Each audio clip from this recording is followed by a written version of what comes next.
ਪੈਰੀ ਨੂੰ ਉਹ ਗੱਲ ਦਿੰਦੀ ਨਹੀਂ ਉਹ ਕਹਿਣ ਬਈ ਸਿਰੇ ਦਾ ਪਟੋਲਾ ਏ ਪੂਜਾ ਦੀ ਛੋਟੀ ਭੈਣ ਬਈ ਸਿਰੇ I've noticed a problem with student laptop lists.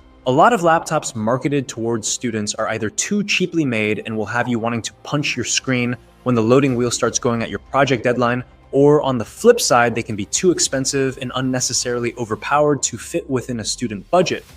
That's why today I'm breaking down the top 5 student laptops, including some surprising options that actually hit that sweet spot and over-deliver performance at their modest price points. And of course, links to all the best deals are in the description.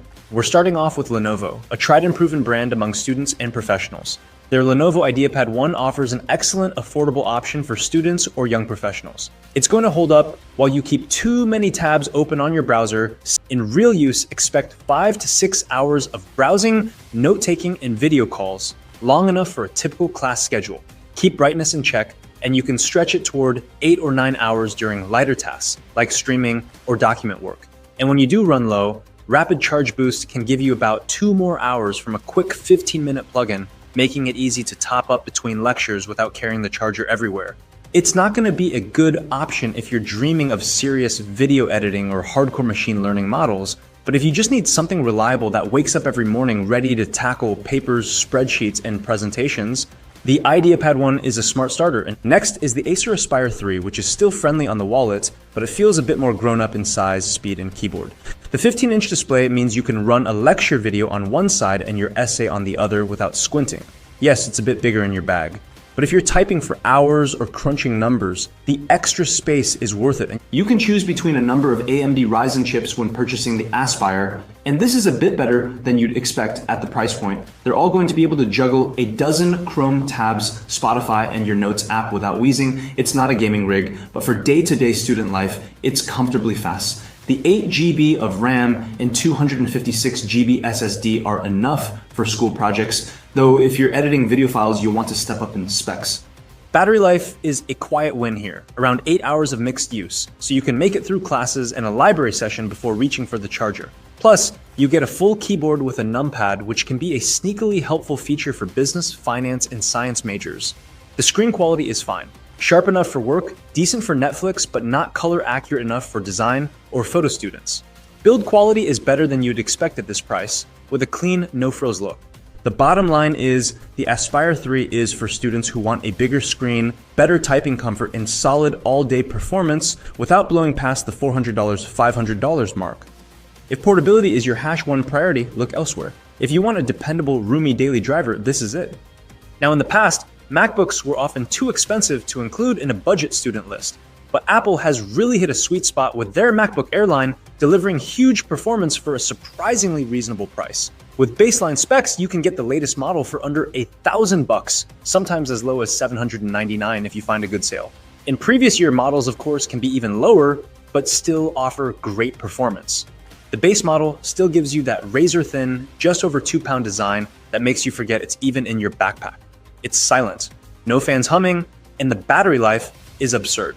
We're talking all day, dawn to dusk kind of battery. If you've ever had a laptop die in the middle of a lecture with no outlet in sight, you'll understand why this matters. Now, on paper, the lowest spec version doesn't seem like it should be this good. It has the base M4 chip, modest unified memory, and the smallest storage option. But the efficiency of Apple's silicon means that even this entry-level setup handles note-taking, dozens of browser tabs, video calls, and light creative work like it's bored. For students in writing, business, or even light photo video editing, it's overkill in the best way. Like if you've seen or used the M1, M2, or M3 MacBook Air, here's the quick comparison. The M4 is faster, more efficient, and just a bit more future-proof. The jump from M3 to M4 isn't as dramatic as the leap from Intel to Apple Silicon, but it's enough to make multitasking smoother and give you a few extra years before you start feeling behind.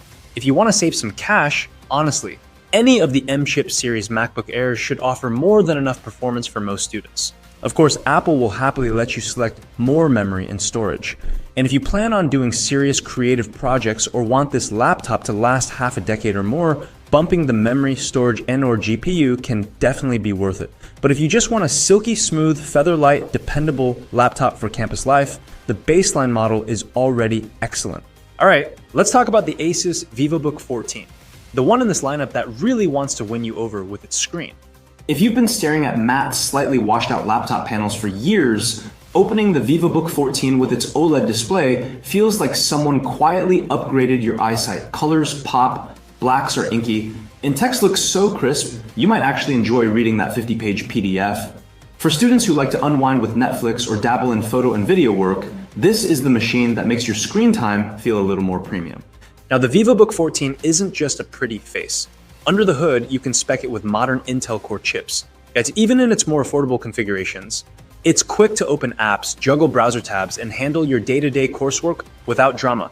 And there's a fast charging feature that can take you to about 60% battery in under an hour, which is perfect if you're hopping between the library and your next class. That said, the battery itself is decent, but not MacBook Air legendary. You can get through a normal day if you're mindful, but OLED panels can be a bit hungrier, so pack your charger just in case. On the bright side, the whole laptop stays comfortably portable and the build feels sturdier than you'd expect for the price.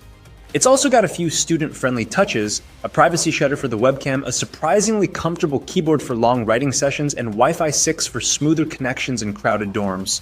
If you're a design student, a media major, or just someone who values a display that makes even spreadsheets look better, the VivoBook 14 is a strong contender. It's not aiming to be the most powerful or the longest lasting.